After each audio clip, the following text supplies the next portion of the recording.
नमस्कार दोस्तों, जय श्री राम। आपका स्वागत है हमारे चैनल श्री राम कथा अनुसरण पर। आज हम आपको एक कथा सुनाने वाले हैं, हनुमान जी के अवतरण की कथा। श्री हनुमान जी के अवतरण की कथा अगस्त जी ने सुनाई। राम जी ने कहा कि हमें हनुमान जी के अवतरण की कथा बताएं, उनके चरित्र के बारे में बताएं। तो श्री अगस्त जी ने राम जी को ये कथा सुनाई। वाल्मीकि रामायण में इसका विस्तृत वर्णन है। श्री अगस्त जी महाराज ने बताया कि शिव जी के तेज को धारण करना किसी भी स्त्री के, पृथ्वी पे किसी भी स्त्री के बस की बात नहीं थी। किसी भी इतना सामर्थ्य नहीं था स्त्री में पृथ्वी पे कि जो इनके तेज को धारण कर सके। तो इसके लिए भूमिका बनाई गई। ब्रह्मलोक की एक अप्सरा थी पुंजक स्थला।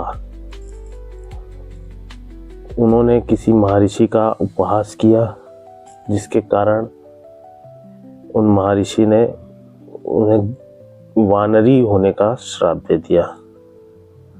कहा कि तुम वानरी हो जाओ। तो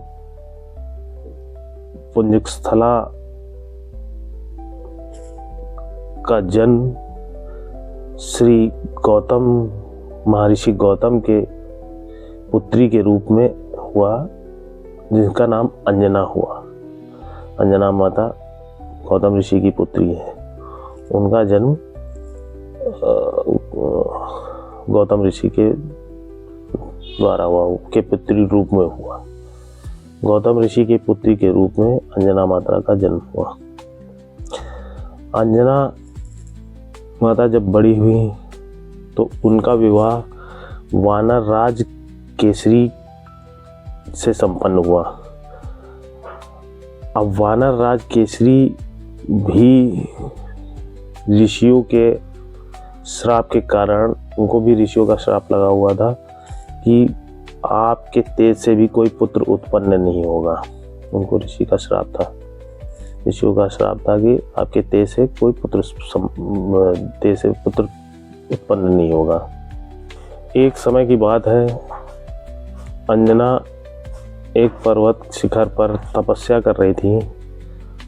तभी उनको किसी के स्पर्श का एहसास हुआ।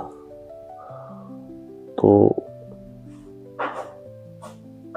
वो बहुत गुस्से में आकर बोली, रे दुष्ट कौन है जो मेरा स्पर्श कर रहा है, मेरा आलिंगन कर रहा है?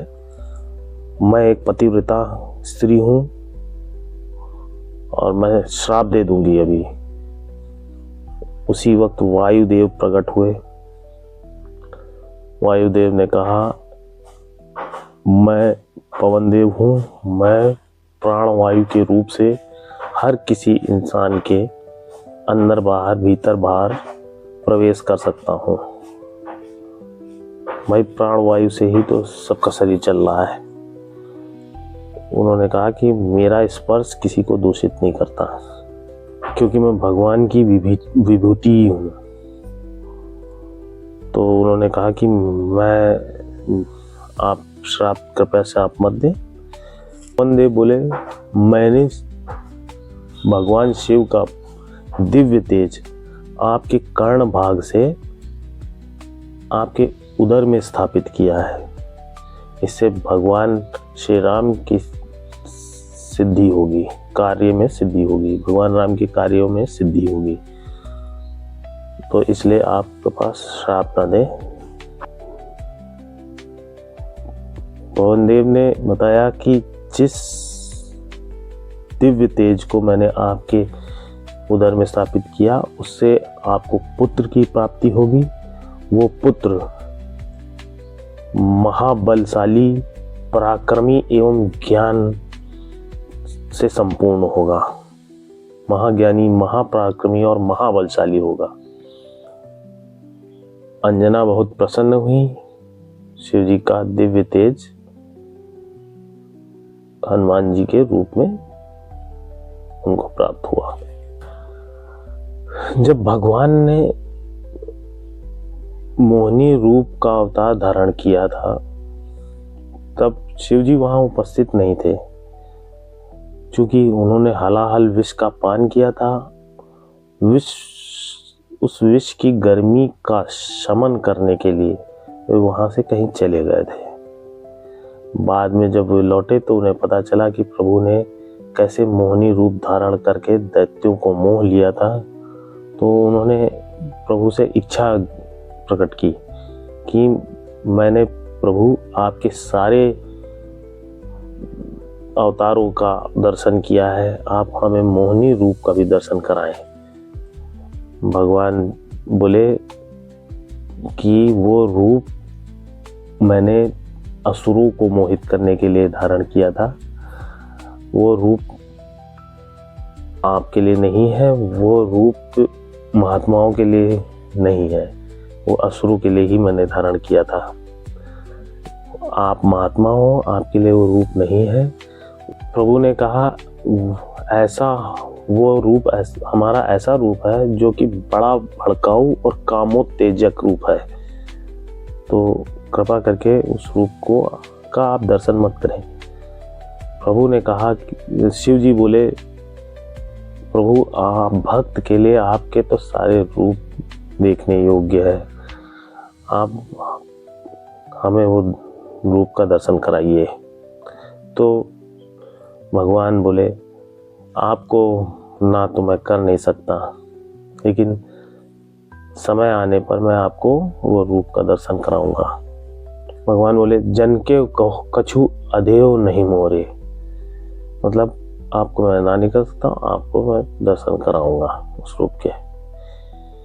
एक समय की बात है, भगवान शिव पार्वती माता के साथ कैलाश पे विराजमान थे।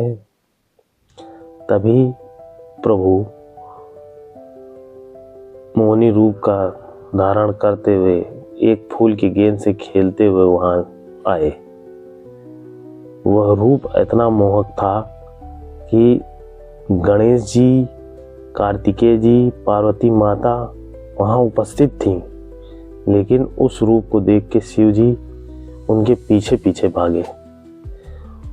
पूरी पृथ्वी पे उन मोहिनी रूप के धारण किए हुए प्रभु आगे आगे और शिव जी पीछे पीछे भागे।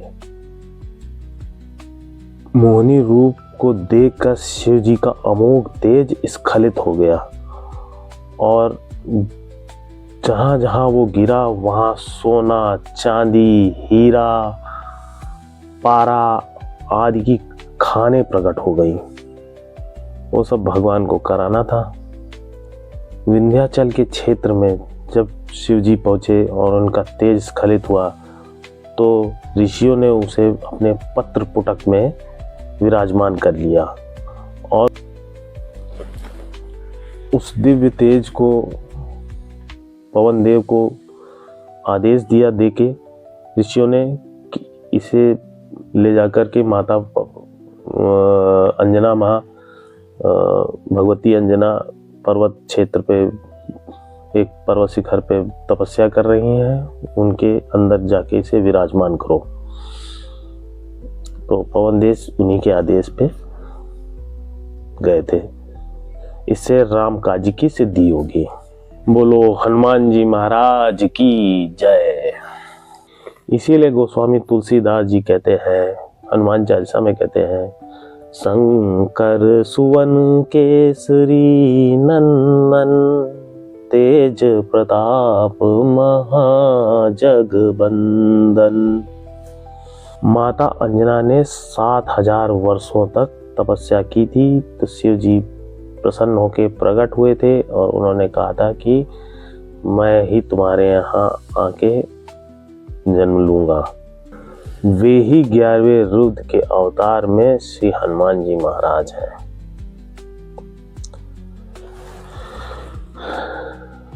एक कथा और सुनने को आती है।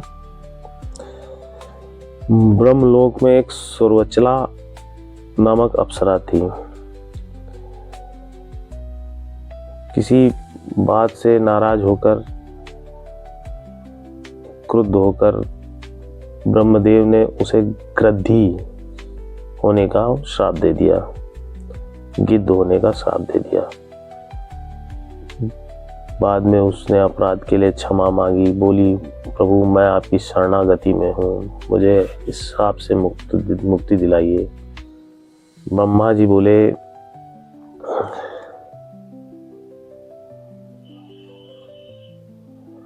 जी बोले कोई बात नहीं, जब चक्रवर्ती सम्राट महाराज दशरथ पुत्रेष्टि यज्ञ करेंगे तो उस यज्ञ से जो खीर उत्पन्न होगी उस खीर को कैकेयी के भाग से चुरा के ले जाना और जाके अंजनागिरी पर्वत पर अंजना तपस्या कर रही होंगी, उन्हें वो खीर जाके दे देना।